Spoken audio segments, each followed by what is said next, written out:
की शिवराय आणि जिजाऊ या विषयावर आपल्याला बोलायचं आहे. तर हा विषय मांडताना आज दोन मुद्दे मी तुमच्यासमोर बोलणार आहे. दोन मुद्दे कोणते? तर जिजाऊंचं व्यक्तिमत्व आणि त्याचे विविध पैलू, आणि दुसरा म्हणजे त्यांनी केलेल्या विविध कृती, आणि त्या कृती आजच्या युगात त्याची उपयोगिता आपल्याला कशी असू शकते, आपण काय त्यातनं निष्कर्ष काढू शकतो, हे दोनच मुद्दे आज मी आपल्यासमोर मांडायचा प्रयत्न. आपण विषयाला सुरुवात करूया. तर जिजाऊंनी शिवरायांना घडवलं. ठीक आहे, आपल्या सगळ्यांना हे माहिती आहे. जिजाऊंनी शिवरायाला घडवलं, त्यांचं चरित्र पूर्णपणे त्यांनी सांभाळलं, घडवलं त्यांनी. मग वरवर पाहता ही गोष्ट आपल्याला अतिशय छोटी दिसते. आपण नुसतं ऐकतो या कानाने आणि ती इकडून निघून पण जाते. पण त्याचा जर शांततेने सखोल विचार केला तर आपल्या लक्षात येईल की अत्यंत मुळापर्यंत, अगदी खोलपर्यंत त्यांची मुळं गेलेली आहेत या विचारांची. कशी? तर जिजाऊंनी काय काय प्रयत्न केला? म्हणजे आपण म्हणतो की चरित्र घडवलं म्हणजे नक्की काय केलं जिजाऊंनी? पहिली गोष्ट, त्यांनी जबाबदारी घेतली की माझ्या मुलांचं चरित्र घडवायची जबाबदारी फक्त माझी आहे. म्हणजे जबाबदारी टाळली, कारणं दिली नाही. आणि हे पहिल्यांदा स्वतःला स्वीकारावं लागलं की माझ्या मुलाचं चरित्र मी घडवलं. मग आजच्या काळामध्ये मग हे आपण कसं लागू करू शकतो? कारण आईने जर ठरवलं तर शिवाजी घडू शकतो.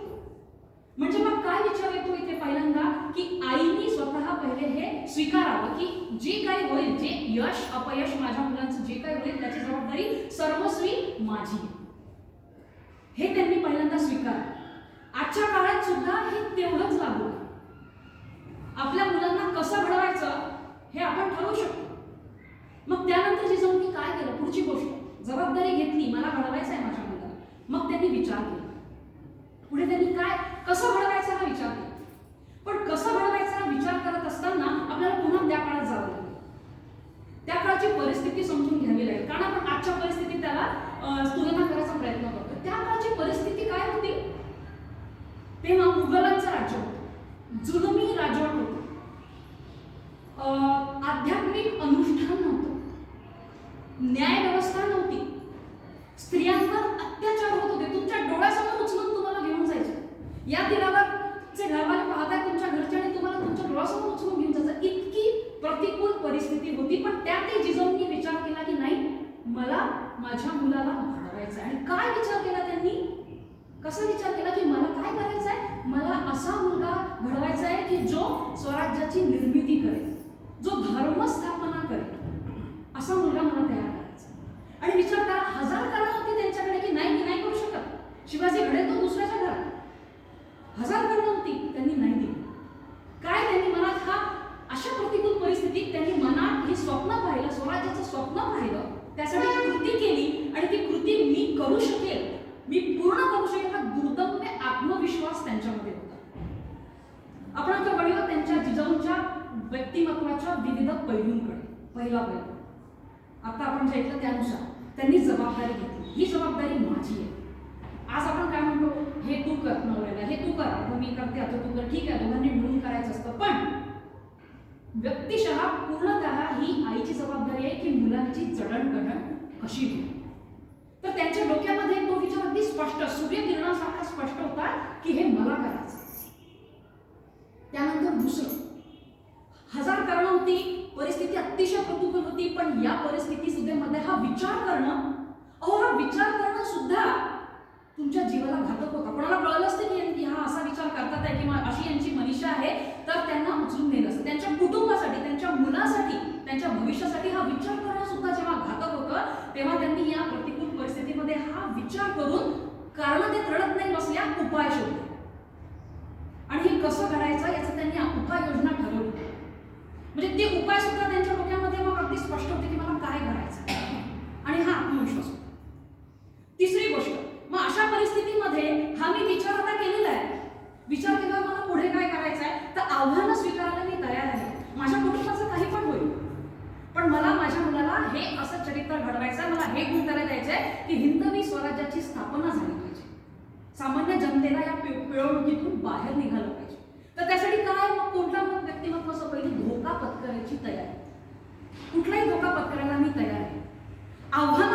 तयारी आणि आता मी बाहेर निघेल याचा दुर्दम्य आत्मविश्वास. हा झाला तिसरा. चौथा, आता विचार तर मी केलेला आहे, मग आता पुढे काय? तर पुढे त्यांनी कृती केली. विचारानंतर येते कृती. काय कृती केली असेल त्यांनी? बीज कसं रोवायचं हे त्यांना माहित होतं आणि बीज रोवल्याबरोबर लगेच त्याचा वृक्ष नाही होणार. आज आपण असतं आज मी झालं उद्या मला याचा रिझल्ट मिळाला पाहिजे, नाही. बीज रोवल्यानंतर त्याला खत घालायचं, त्याला पाणी घालायचं, ते छोटं असताना त्याची सुरक्षा करायची, पण मोठा फक्त वृक्ष होईपर्यंत त्याला त्या पद्धतीने त्याची मशागत करायची. हे त्यांना माहिती होतं. मग कोणती कृती केली असावी जिजाऊंनी? कोणती कृती केली असेल? त्यांनी छोट्या छोट्या गोष्टी त्यांना सांगितल्या, गोष्टीतून त्यांना घडवलं. चिरंतन शाश्वत मूल्य जे आहेत आपल्या संस्कृतीचे ते गोष्टीतून त्यांना सांगितलं. कोणत्या गोष्टी? रामायण महाभारताच्या गोष्टी. रामाचे आपल्या आईबाबांशी असलेले संबंध, रामाचे भरत लक्ष्मणाचे असलेले संबंध, पत्नीशी असलेले संबंध, थोरा मोठ्यांचा आदर कसा करायचा, शत्रू पक्षातला माणूस आपल्याला येऊन मिळतो जसं विभीषण, त्याला कसं ओळखायचं, त्याला शरण कसं द्यायचं, जो शत्रू आहे रावण त्याच्याशी कसं वागायचं. महाभारतात त्या गोष्टी. श्रीकृष्ण अर्जुनाला काय शिकवलं, गीता कशी सांगितली. म्हणजे आपण या गोष्टीरूपी जेव्हा सांगतो, हळूहळू शिवबांचं मन, ती खत, ती माती, ती तयार होते. संस्कारक्षम हळूहळू मन घडतंय की काय गोष्टी असतात आणि काय करायला पाहिजे. तर अर्जुनाला काय सांगितलं की समोरचा तुझा नातेवाईक जरी असेल तरी तू शस्त्र उचल, कारण तो अधर्म करतोय. तर न्यायासाठी, धर्मासाठी तुला हे करणं आवश्यक. शिशुपालांनी 1000 गुन्हे केले, त्याला माफ केले. 100 गुन्हे माफ केले. 100 झाल्यानंतर त्याचा वध केला सुदर्शनाने. अशा पद्धतीने राजकारण कसं करायचं, छोट्या छोट्या गोष्टीतनं जिजाऊंनी शिवाजींच्या बालमनावर हे संस्कार करणं चालू केलं. त्यांना माहिती आहे की आत्ताच मोठं टार्गेट नाही, मला छोट्या छोट्या गोष्टींपासून सुरू करायचं आहे. आता आजच्या युगात येऊया. आपण काय करू शकतो, यातनं काय घेऊ शकतो. आपण आपली सगळ्यांची आता आहेत, कोणाची छोटी आहेत, मोठी आहेत, कोणाची नातवंड आहे. काय करू शकतो आपण? एक गोष्ट आपण आता 2-3 संकल्प आज या इथून जाताना घेऊन जाऊया की 8 दिवसात एक गोष्ट मी माझ्या मुलाला सांगेन, नातवाला सांगेन. 8 दिवस नाही जमलं, 15 दिवसात सांगेन. आई बिझी असते, आईला म्हणजे खूप व्यस्त कारभार असतो आईचा, तर ठीक आहे 15 दिवसातून काहींना सांगेल. त्यासाठी मला काय करावं लागेल, मला वाचावं लागेल, मला थोडासा वेळ घालावा लागेल, कारण मला तयार करायचं आहे माझ्या मुलाला. आणि मग आपण नंतर म्हणतो की अरे ऐकतच नाही माझी मुलं, टीव्ही बघतात नुसती. का? कारण आपण त्यांच्यावर तो वेळ घालवत नाही. ठीक आहे, हे जिजाऊंनी केलं. छोट्याशा कृतीतनं मोठी गोष्ट, छोट्या छोट्या गोष्टी सांगितल्या, त्यांना बनवलं. पुढे काय केलं, त्यानंतर काय केलं, कृती तर सुरू केली. प्रत्येक चांगली गोष्ट, कुठलीही चांगली गोष्ट आहे जी माझ्या घरापासून सुरू झाली पाहिजे, हा विचार. हा अगदी स्पष्ट होता की माझा मुलगा करेल, माझा मुलगा अधर्मातून न्याय मिळवून देईल मला. तर मग जसं आपण म्हणतो की काय करतो आपण की शिवाजी दुसऱ्याच्या घरात नको, माझ्या घरात शिवाजी होईल, माझ्या घरात. तर ते कसं करू शकतो? खूप मोठं नाही करायचं. आजची आव्हानं आपली वेगळी आहे. पुन्हा आजच्या युगात येऊया. काय करू शकतो आपण? भाजीला जाताना आपल्या मुलांना जेव्हा सोबत घेऊन जातो, प्लास्टिकची पिशवी घेणार नाही. मुलांना तेव्हाच कळतं प्लास्टिक चालत नाही. वर्षातनं एक तरी वृक्ष लावायचा मी प्रयत्न करेन. जरी मला माहित नाही, त्याची माहिती काढा ना, कसं लावतात, काय करतात. खूप तुम्हाला तुम्ही दाबलं एक बटन तर तुम्हाला इतकी माहिती मिळते. वृक्ष लावू शकतो. काय करू शकतो अजून? तुमच्या आजूबाजूचे तुमचे जे शेजारी असतात, मित्रमैत्रिणी असतात, त्यांच्यासोबत एक सामूहिक उपासना करू शकतो. महिन्यातनं एकदा करा, 2 महिन्यातनं एकदा करा, एक सामूहिक उपासना. काही नाही, फक्त रामरक्षा म्हणायची 15 मिनिटं. हे मुलांच्या मनावर हे हळूहळू परिणाम होत असते. तर चांगली कृती माझ्या घरात असते, हा एक मोठा व्यक्तिमत्वाचा पैलू. 5. 6वा काय केलं त्यांनी पुढे? तर त्यांनी योग्य वेळी योग्य गोष्टी शिवबांच्या हातात दिल्या. म्हणजे योग्य वेळामध्ये त्यांना सगळी प्रशिक्षण दिली, तशी व्यवस्था करून दिली. तलवारीमध्ये पारंगत केलं, तलवार घुडदौड, नंतर दांडपट्टा, अजून मर्दानी खेळ सगळे, लुटपुटीच्या लढाया, गनिमी कावा, हळूहळू या गोष्टींचं प्रशिक्षण देणं चालू केलं. 6वा पुन्हा या युगात येऊ. काय करू शकतो आपण? मोबाईल, गाडी, सायकल आपल्या मुलांना कोणत्या वयात दिली पाहिजे हे आपलं आपण ठरवायचं. कोणी तुम्हाला सांगायला नको, तुम्हाला कळत ते.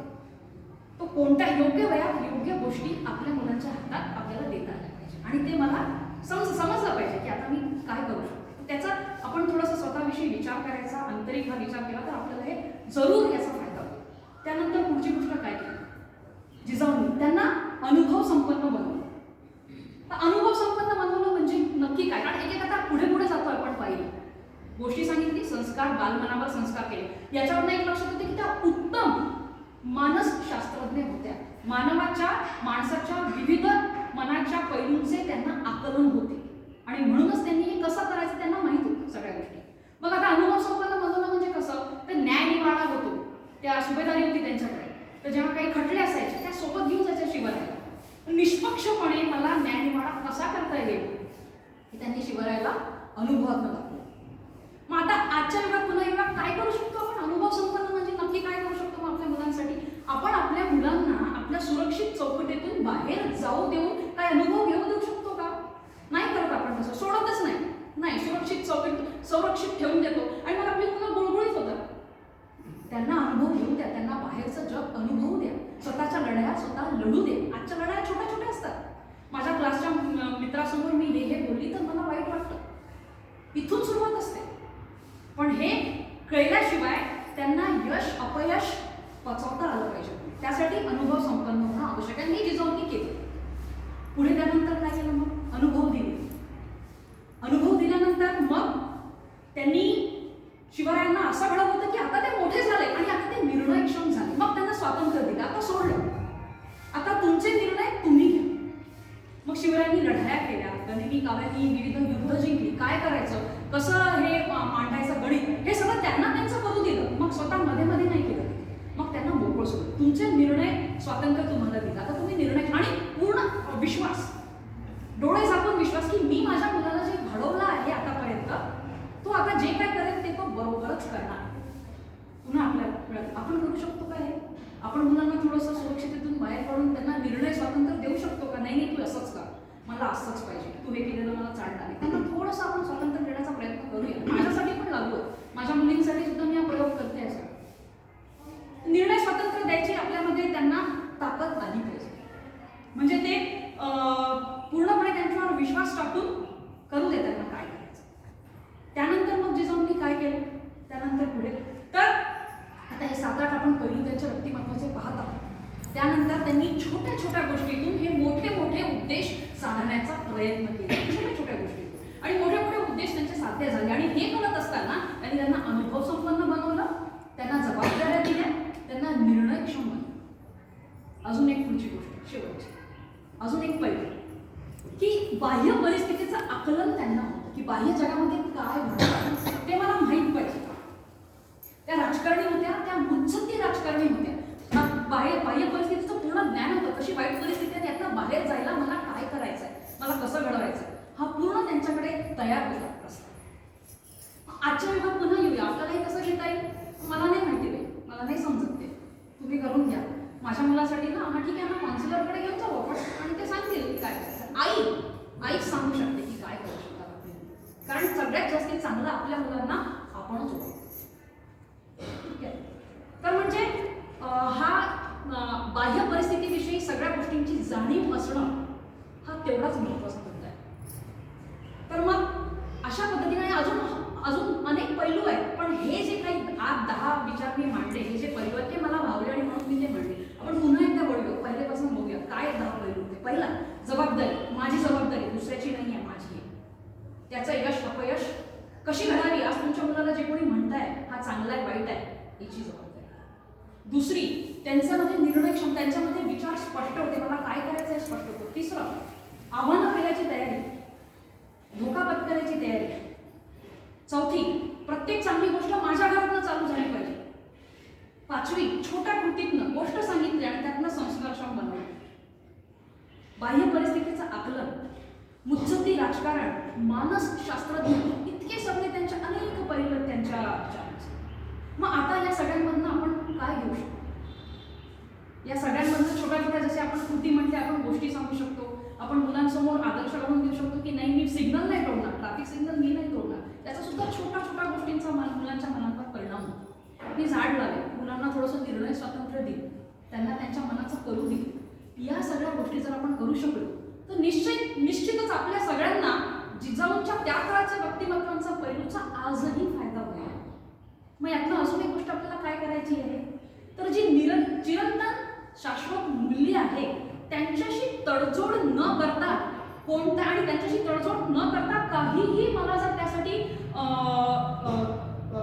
काहीही धोका पत्करावा लागला तर त्यासाठी मी तयार आहे, पण मी यांच्याशी तडजोड नाही करणार. आणि हे जर मी करू शकली, या गोष्टी जर मी एवढ्या काढू शकली, माझे तत्व जर मी पाळू शकली, तर निश्चितच आजच्या सगळ्या महिला आपण सगळ्या जिजाऊंचे काही अंशाने का होईना थोडंसं त्यांचे हे जे व्यक्तिमत्वाचे पैलू आहेत ते आत्मसात करू शकतो.